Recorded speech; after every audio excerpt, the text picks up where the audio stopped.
Picture a stadium roaring for a man with a titanium rod bolted into his leg. He hasn't fought in 5 years. Most people had written him off for good. And yet tonight, he's walking out to the largest live gate in UFC history. $25 million. Now picture the same man, 20 years earlier, standing in line for a welfare check. 188 euros a week. That was his income. That was the plan. How does a kid from a working-class Dublin suburb end up on both ends of that story?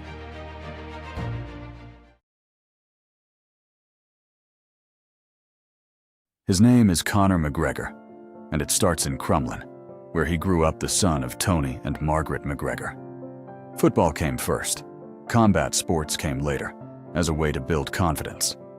At 11 years old, he walked into the Crumlin Boxing Club and started training under a coach named Phil Sutcliffe. He'd stay there until he was 17, eventually winning a Dublin Novice Championship. That boxing foundation would shape the way he fought for the rest of his life. But boxing wasn't the plan. Plumbing was. McGregor took up an apprenticeship, a steady trade, the kind of job his parents expected him to keep. Instead, he walked away from it. Against his family's wishes, he quit to chase fighting full-time, with nothing but that welfare check to live on. That's around when he met John Kavanagh at a gym called Straight Blast Ireland. Kavanagh would become his coach for life. His philosophy was simple: win or learn. Every loss was just information. And McGregor needed that mindset early, because the losses came. A submission defeat in 2008, another in 2010. For most fighters, a rough start like that ends the dream before it begins. For McGregor, it did the opposite. Something about being broke, unemployed, and completely out of options gave him a strange kind of freedom. He had nothing to protect and everything to prove. That desperation would become his greatest weapon. But desperation alone doesn't make a champion. What happened next did.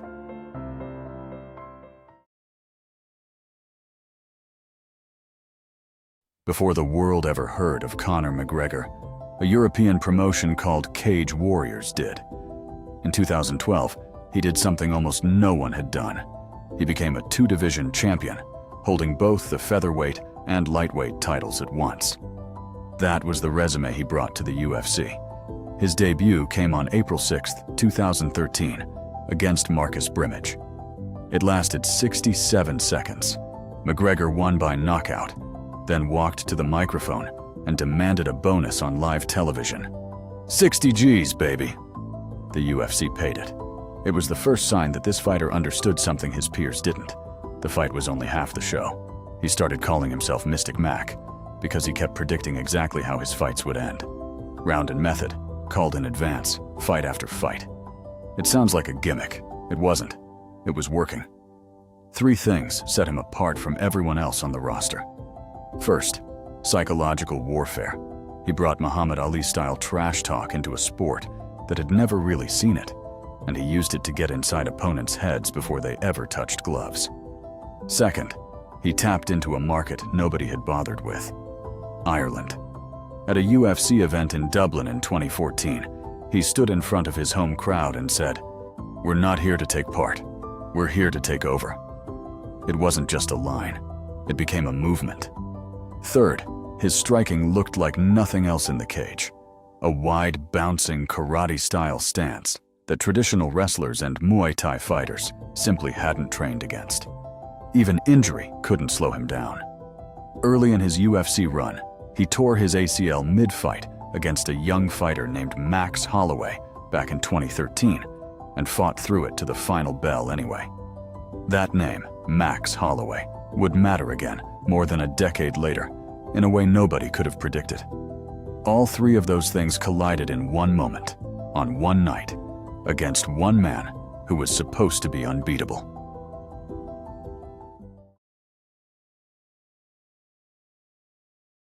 José Aldo hadn't lost in a decade. He was the featherweight champion, considered untouchable. McGregor spent the year before their fight doing something unusual, not training in silence, but touring the world.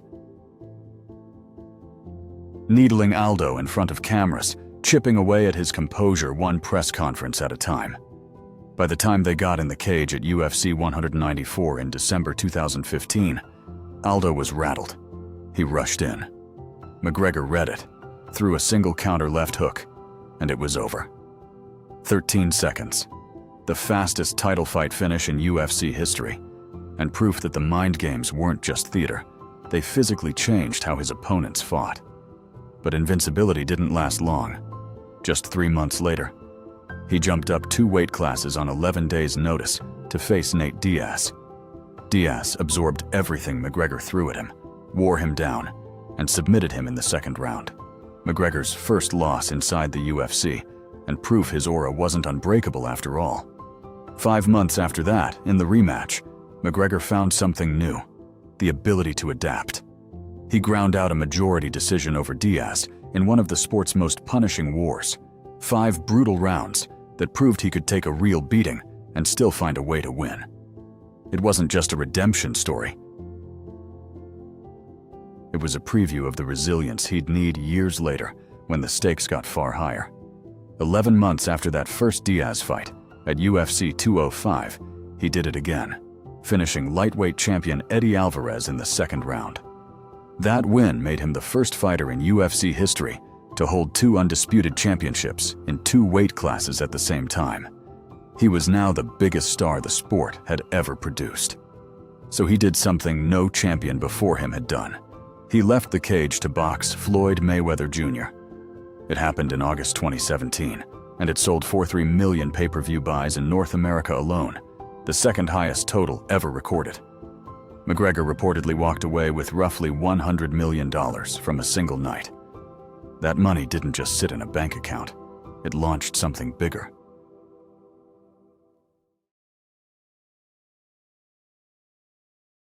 With Mayweather money behind him, McGregor launched his own Irish whiskey brand, Proper No. 12, in 2018. By 2021, he'd sold his majority stake for an estimated $150 million. Between endorsements, business ventures, and fight purses, Forbes ranked him the highest-paid athlete on the planet into 1, ahead of Messi and Ronaldo. Here's the problem. The thing that made McGregor a legend, hunger, desperation, the fear of going back to nothing, was gone. He had everything now. And fighters who have everything don't always fight the same way. Between his win over Alvarez in 2016 and his eventual comeback a decade later, he only stepped into the MMA cage 4 times. 4 fights in 10 years, from a man who once fought like his life depended on it. The clearest sign of what was coming happened in Brooklyn in 2018, before his fight with Khabib Nurmagomedov. McGregor threw a metal dolly through the window of a bus carrying rival fighters, injuring people inside. It wasn't trash talk anymore. When the 2 men finally fought at UFC 229, Khabib submitted him in the 4th round, and after the finish, a brawl broke out inside the arena. The Nevada Athletic Commission suspended McGregor for 6 months and fined him $50,000. Outside the cage, things kept unraveling. Legal trouble, an assault case at a Dublin pub in 2019, headline after headline that had nothing to do with fighting. The aura of invincibility that Aldo's 13 seconds had built was already cracking. It was about to break completely. This time, literally.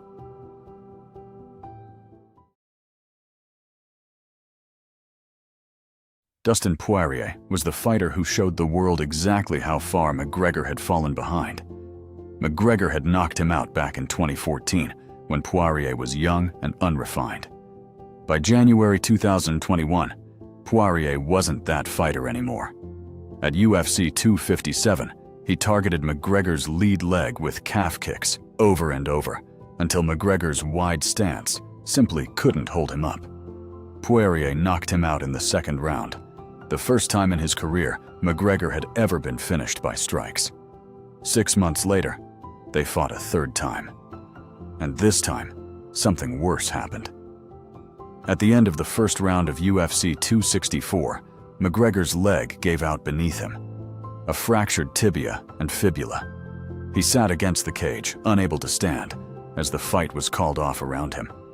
It required extensive surgery, a titanium rod inserted into his leg, and it would keep him out of the cage for 5 years. Analysts pointed to 3 things converging at once: financial security that had softened his edge, a sport that had evolved past his boxing-heavy style while he stood still, and a body that, in its mid-30s, was simply losing the split-second reflexes that had made his left hand so wondrous in the first place. By every reasonable measure, that should have been the end of the story. His career record sat frozen at 22 wins and 6 losses, 19 of those wins by knockout, a number that showed just how much of his legend was built on real, physical power, not just talk. Even the road back wasn't simple.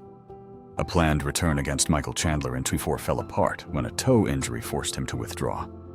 Another delay, another reason to believe the comeback might never actually happen.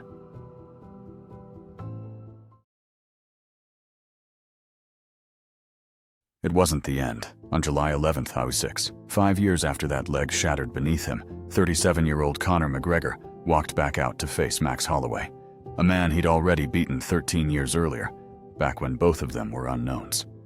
This time, the fight sold out with a live gate of $25 million, breaking every previous UFC record. 5 years of surgery and rehabilitation. 5 years of a body no longer 20-something. 5 years removed from the sport that had already left him behind once.